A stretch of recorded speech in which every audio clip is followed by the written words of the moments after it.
बोलो जयकारा बोल मेरे श्री गुरु महाराज की जय। श्री सद्गुरुदेव भगवान की जय। गुरुमुखो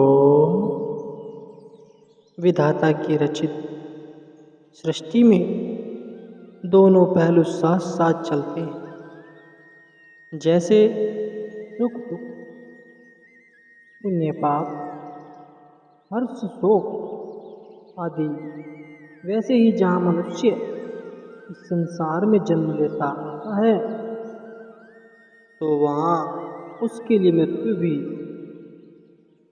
अवश्य संभव। यहाँ पर कोई भी स्थिर नहीं रह सकता। कर्मानुसार जीव जिस घर में जन्म लेता है उसे सब अपना समझ लेते हैं तथा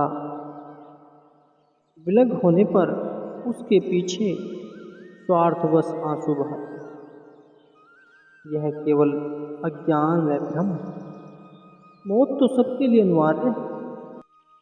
एक समय की बात है, एक बार कोई महात्मा जी घूमते घूमते कहीं चले जा रहे थे।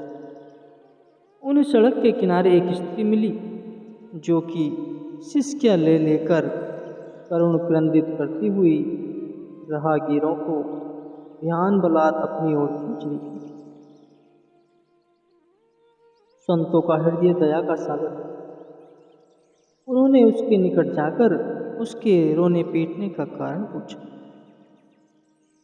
उत्तर में उस स्त्री ने अपने बगल में दाबे हुए एक बच्चे पर से चादर हटा दी और उसने बिलखते हुए सब वृतांत कह सुनाया कि किस प्रकार उसका यह एकमात्र बच्चा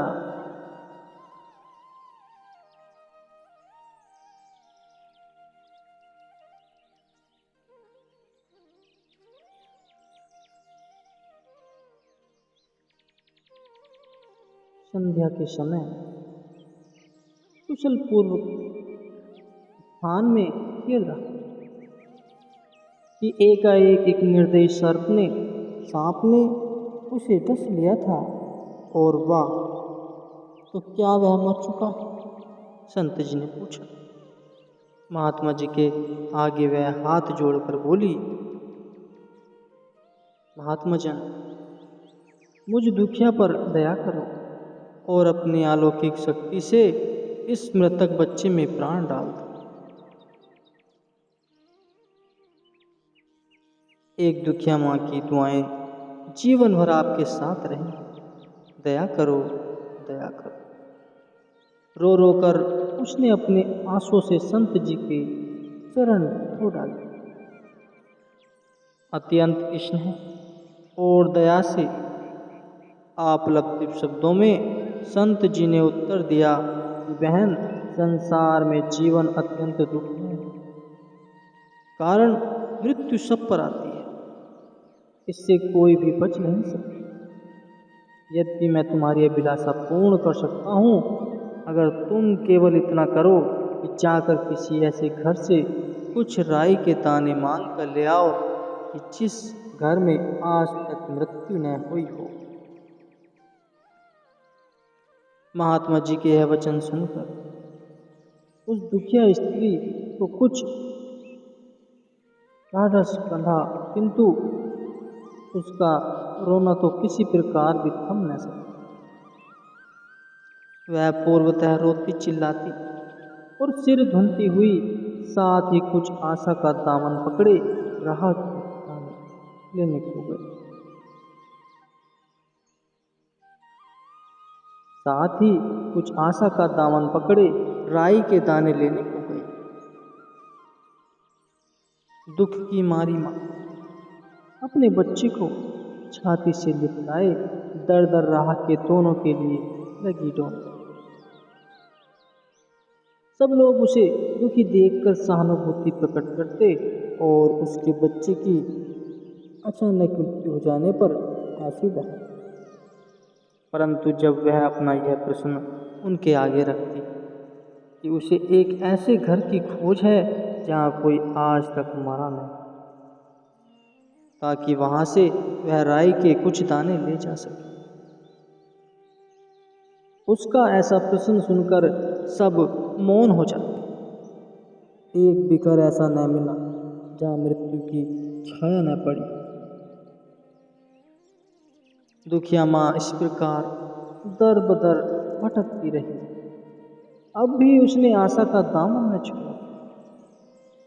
कदाचित कोई न कोई तो घर ऐसा मिल ही जाए कि जहां आज तक कोई मरा नहीं।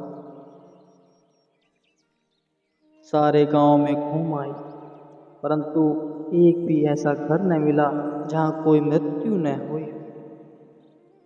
वह निराश हुई और उसी प्रकार पूर्वतः रोती चिल्लाती महात्मा जी के चरणों में आ गिरी और सिसकियां भरते हुए उसने अपनी असफलता का सारा वृतांत उन्हें कह सुनाया।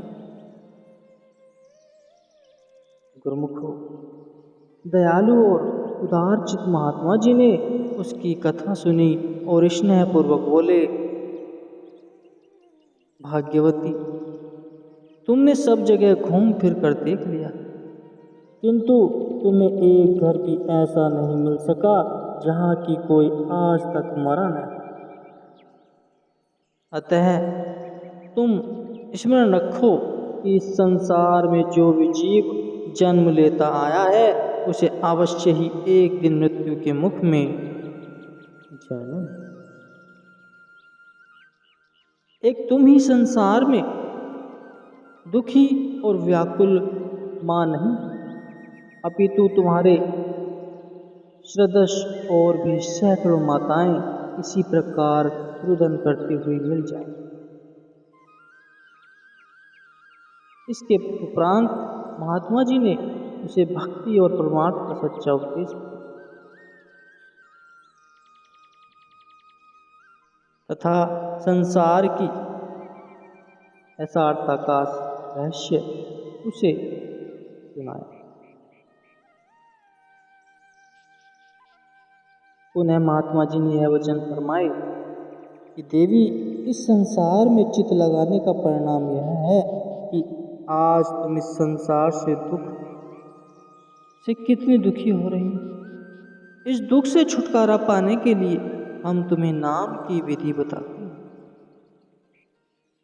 जिसका प्रतिदिन अभ्यास करने से तुम्हारे मन को शांति प्राप्त हो। इसके अतिरिक्त शांति प्राप्त करने का अन्य कोई उपकरण साधन नहीं। महात्मा जी के उपदेश से उस दुखिया स्त्री के दिल पर संसार की असारता का चित्र खींच गया। अब वह वास्तविकता को समझ गई तथा उसने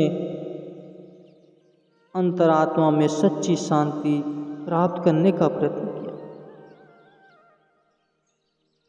तात्पर्य यह है, यह दुनिया जो रोज की मत करिया से तेरे गुरु चरणों से लगाइए जो पूर्ण सुख दे।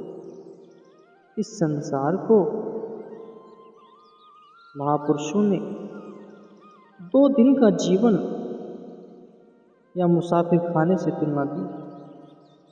जैसे पानशाला में रात्रि को यात्री एकत्र होते हैं और प्रातः होते ही अपनी दृष्टि आगामी यात्रा पर चल देते। इसी प्रकार इस संसार में रिश्ते नाते भी कुछ समय के लिए इकट्ठे हो, परंतु समय बीत जाने पर अंत में सब एक दूसरे से अलग हो जाते हैं। जैसे कि इस दोहे में बताया गया है, चलते मार्ग एक में मिले बटाओ पास, भावे अवही बिछड़ो भावे कोस 50।